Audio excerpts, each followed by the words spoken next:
जय हिंद मित्रांनो, बघा आपण आज नागपूर महानगरपालिका पद भरती 2024 साठी जे आहे TCS पॅटर्ननुसार GNM नर्सिंग स्पेशलसाठी जे आहे आपण आज पहिल्या क्रमांकाची प्रश्नपत्रिकाचा आपण अभ्यासणार आहोत। पहिल्या क्रमांकाची प्रश्नपत्रिका बघा, व्हिडिओ खूपच इम्पॉर्टंट आहे, त्यामुळे एकदा व्हिडिओ तुम्ही शेवटपर्यंत जे आहे अभ्यासून घ्या। आणि नवीन असाल आपल्या चॅनलवर, आपल्या चॅनलला तुम्ही जे आहे नक्कीच सबस्क्राइब तुम्हाला करून घ्यायचं आहे, लक्षामध्ये ठेवायचं आहे। पुढे बघा, पहिला प्रश्न, मल्टी ड्रग थेरपी हे कोणत्या रोगाविरुद्धची औषधोपचार पद्धती आहे? बघा, वही पेन घ्या आणि लगेच बसून घ्या, म्हणजे तुम्हाला हे सर्व काही प्रश्न जे व्यवस्थितपणे नीटनेटकेपणाने मांडता येईल। आणि महत्त्वाचं म्हणजे आताच आपल्या चॅनलला सबस्क्राइब करा, कारण बघा दररोज तुम्हाला अशा प्रकारचे जे आहे आपल्या नागपूर महानगरपालिकासाठी प्रश्नपत्रिका तुम्हाला आता पाहायला भेटणार आहे आपल्या चॅनलवर।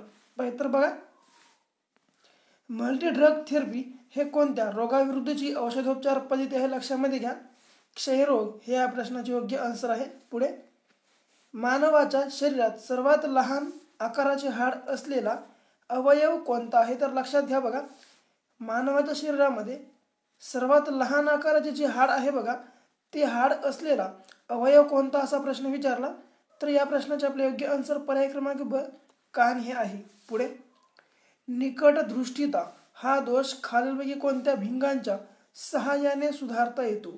तर बघा, निकट दृष्टिता हा जो दोष आहे बघा, हा कोणत्या भिंगाच्या सहाय्याने सुधारता येतो? तर अंतर्वक्र या भिंगाच्या सहाय्याने जे आहे हा दोष सुधारता येतो, लक्षामध्ये ठेवायचा आहे। पुढे बघा, प्रश्न क्रमांक 4, बघा काय आहे प्रश्न, पेसमेकर हे कोणता विकार असलेल्या रुग्णांकरिता वापरले जाते? तर बघा, इम्पॉर्टंट प्रश्न आहे, नोट करून घेत चला। तर बघा, पेसमेकर हा जो विकार आहे बघा, हा कोणत्या रुग्णांकरिता वापरला जातो? तर हृदयाचा जो विकार असलेला रुग्ण असतो बघा, त्याच्यासाठी पेसमेकर हे जे आहे औषध वापरले जाते, लक्षामध्ये ठेवायचं आहे, पेसमेकर हे औषध।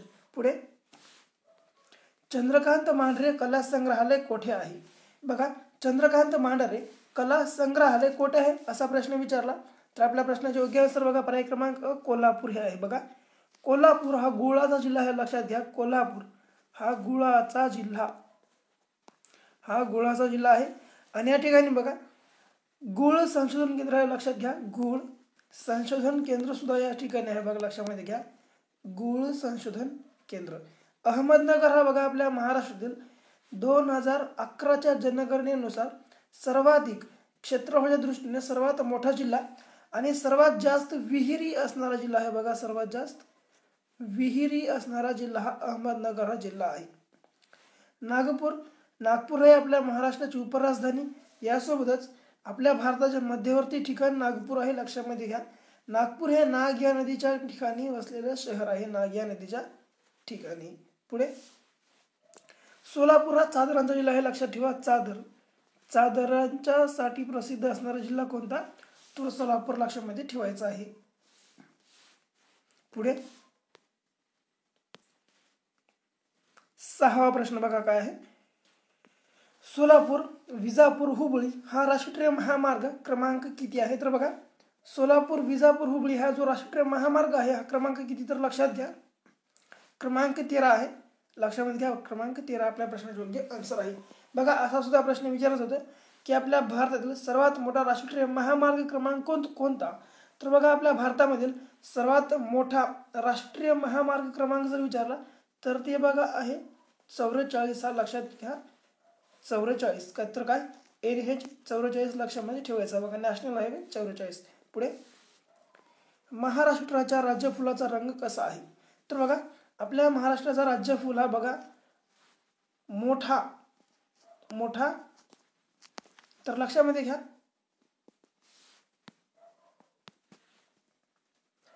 तापवा असा आहे बघा, लक्षामध्ये घ्या।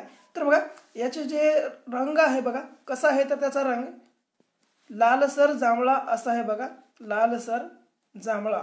तर काय, पुढे बघा, प्रश्न क्रमांक 8, बॉल पेनचा शोध कोणी लावला? तर बघा, लक्षामध्ये घ्या, बॉल पेनचा शोध कोणी लावला?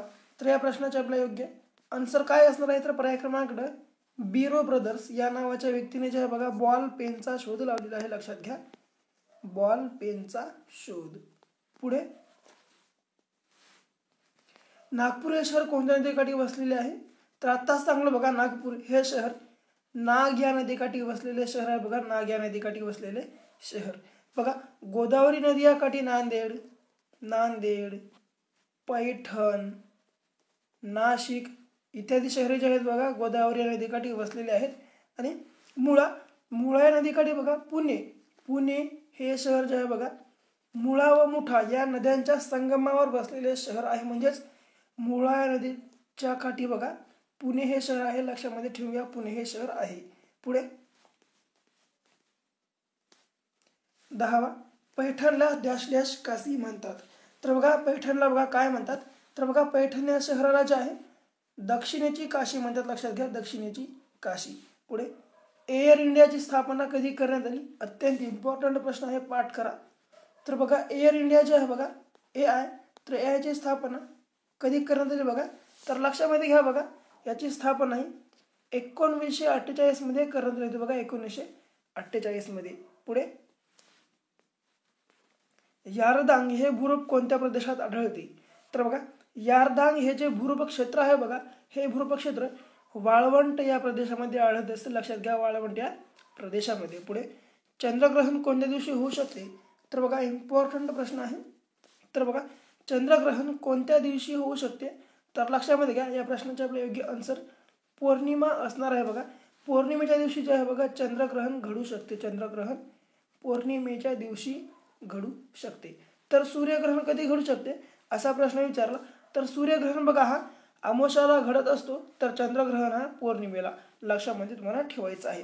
14वा प्रश्न, महाराष्ट्रात किती कृषी विद्यापीठ आहेत? अत्यंत इम्पॉर्टंट प्रश्न आहे, तर बघा नोट करून घ्या. तर महाराष्ट्रामध्ये मित्रांनो सध्या किती कृषी विद्यापीठ आहेत? लक्षामध्ये घ्या, 4 कृषी विद्यापीठ आहेत बघा, 4 कृषी विद्यापीठ लक्षामध्ये ठेवायचं आहे. त्यामध्ये सर्वात मोठे कृषी विद्यापीठ कोणते आहे असं विचारलं, तर राहुरी या ठिकाणचे बघा, राहुरी या ठिकाणचे कृषी विद्यापीठ, लक्षामध्ये तुम्ही ठेवून घ्या. पुढे बघा शेवटचा प्रश्न बघा 15वा, मानवाने वापरात आणलेला पहिला धातू कोणता? तर लक्षामध्ये घ्या बघा, मानवाने वापरामध्ये आणलेला पहिला धातू कोणता? तर या प्रश्नाचे योग्य आन्सर जे आहे तुम्हाला सर्वांना कमेंट बॉक्समध्ये आपल्या कमेंटमध्ये सांगायचे आहे. आणि आपला व्हिडिओ आवडल्यास आपल्या व्हिडिओला लाईक करा आणि आपल्या व्हिडिओला शेअर करा. आणि आतापर्यंत आपल्या चॅनलला सबस्क्राईब जर तुम्ही केलं नसेल, नक्कीच आपल्या चॅनलला सबस्क्राईब करून घ्या. परत भेटू अशाच एका नवीन व्हिडिओसोबत. तोपर्यंत पाहत राहा आपला आवडता यूट्यूब चॅनल. धन्यवाद.